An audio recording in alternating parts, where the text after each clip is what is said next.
కేవలం నన్ను అవమానించాలని నన్ను గ్రిల్ బయట నిలబెట్టించి గ్రిల్ బయటనే ఫోటో ఇలా తీస్తున్నారు.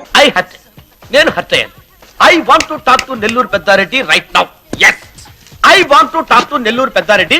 yes I want to talk to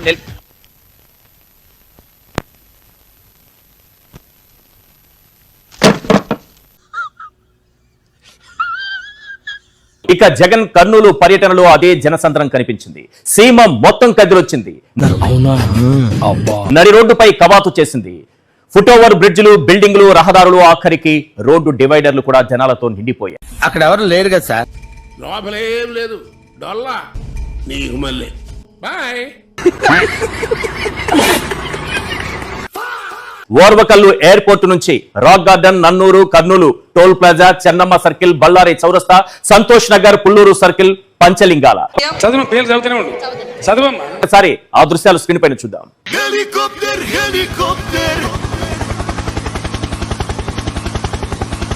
చంద్రాన్ని చూసి కరకట్ట నివాసంలో టీవీలు పగులుంటాయి, సోఫాలు చిరుగుంటాయి. ఇలాగే సార్ కొంచెం ఆడుగా బిహేవ్ చేస్తోంది. కొంచెం ఆడుగా బిహేవ్ చేయడం కాదు సుబ్బారావు గారు, పిచ్చండి ఇది. ఓకే సెకండ్ అండి. ఎందుకంటే ఎలా చెప్పగలను అంటే, జగన్మోహన్ రెడ్డి గారు జైలు లోపల ములాఖత్తు కోసం వెళ్ళినప్పుడు అక్కడ పోలీసులు వ్యవహరించిన తీరు. ఎవరితో మాట్లాడుతున్నావో తెలిసే మాట్లాడుతున్నావా?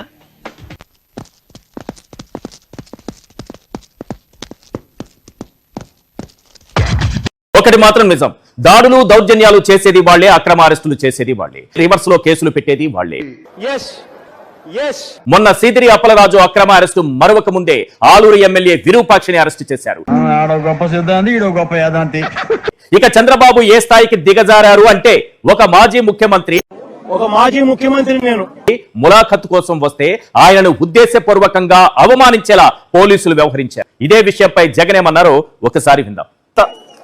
ఇదే జైల్లోకి నేను పోయా. మా వాడికి కోర్టులో కేసులు ఏం కొత్త కాదు. నువ్వు ఎవరి టీం డాడీ? నా టీమా వాళ్ళ టీమా? నువ్వు ఒక మాజీ ముఖ్యమంత్రి నేను అవమానించడం కోసం ఏమండి, పోలీస్ డిపార్ట్మెంట్ అన్న తర్వాత 420 ఎవడు, జెంటిల్మెన్ ఎవడు, వెధవెవడు, ఆ మాత్రం తెలుసుకోకుండా ఎలా ఉంటారండి? అసలు మీకు జాబ్ ఇచ్చిన వెధవడండి?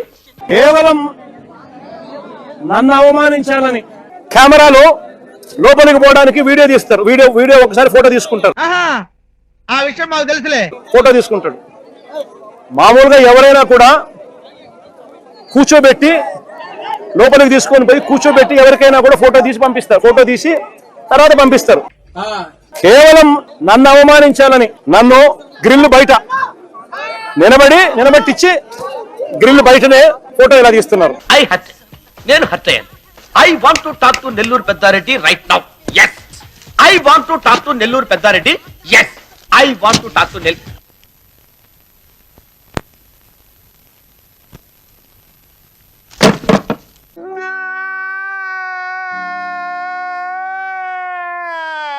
ఇలా సేడిజం చూడు ఎలా ఉందో, సేడిస్టిక్ మెంటాలిటీ చంద్రబాబు నాయుడు గారికి ఎలా ఉంటుందో చెప్పడానికి చెప్తా ఉన్నా. వినండి. గ్రిల్స్ వెనక అటువైపు నిలబెట్టి జగన్మోహన్ రెడ్డి గారిని ఇలా ఫోటో తీయడం మంచిది. నేను అడిగినా, ఇది మామూలుగా అందరికి ఇదే మాదిరిగానే తీస్తారా అని. నేనేం పాపం చేశాను? నాకే ఇన్ని కష్టాలు వచ్చాయి. ఎందుకంటే మా ప్రభుత్వ హయాంలో రిఫార్మ్స్ తీసుకొచ్చినాం. పీపుల్ ఫ్రెండ్లీ పోలీస్ స్టేషన్ ఏర్పాటు చేసినాం. చెప్పవే, నేను వింటాను కదా. ఓ చెప్పే. పోలీస్ స్టేషన్ కి ఎవరైనా వచ్చినా కంప్లైంట్ తీయడానికైనా కానీ కూర్చోబెట్టి కర్టసీ ఎక్స్టెండ్ చేసి చిక్కటి చిరునవ్వుతోనే కంప్లైంట్ తీసుకునే వ్యవస్థ మేము తీసుకొచ్చినాం. చిక్కటి చిరునవ్వుతోనే కంప్లైంట్ తీసుకునే వ్యవస్థ మేము తీసుకొచ్చినాం. పీపుల్ ఫ్రెండ్లీ పోలీస్ స్టేషన్ అని మేము తీసుకొస్తే ఇక్కడ అవమానించే కార్యక్రమం. మీ కష్టం పగవాడికి కూడా రాకూడదు గురుగారు. మరేరా, ఫోటోని ఎవరికి పంపించాలో వాళ్ళకి పంపిస్తారా పోలీసులు? నీలో నాకు నచ్చేది ఇదేరా, కొంచెం లేట్ అయినా నిజం నీ అంతట నువ్వే తెలుసుకుంటావు. అలా పంపించేటటువంటి అవకాశం ఉంటుందా? వాళ్ళని సంతృప్తి పరచడానికి ఎక్కడి నుంచి ఆదేశాలు అందాయో అంటే దిక్కుమాలిన పనులు చేసేటటువంటి పోలీసులు. నీ డౌట్లు నువ్వు, నీ పాడు మొహం ఎర్రి ఎదవ. ఒక మాజీ ముఖ్యమంత్రిని జైలు లోపల అవమానించినటువంటి పోలీసులు ఆ ఫోటోలను పంపించినా పంపిస్తారేమో. నీకు బాధగా ఉంటే బుద్ధిలో పెట్టుకో నీ బాధని, అంతేగాని ఇన్స్టాగ్రామ్ స్టోరీలో పెట్టుకో. మాకు సిరా దింగుతుంది స్టోరీలు చూడాలంటే. ఎర్రిపోగు నా మాట. కంటే దిగజారుడు తనం ఏమైనా ఉంటుందా? ఇలాంటి అక్రమ కేసులు పెట్టడం శాడిజానికి నిదర్శనం కాదా? నీ ఒపీనియన్ ఓడరా అడిగిండు, మాకే నీ మీద ఒక ఒపీనియన్ లేదు.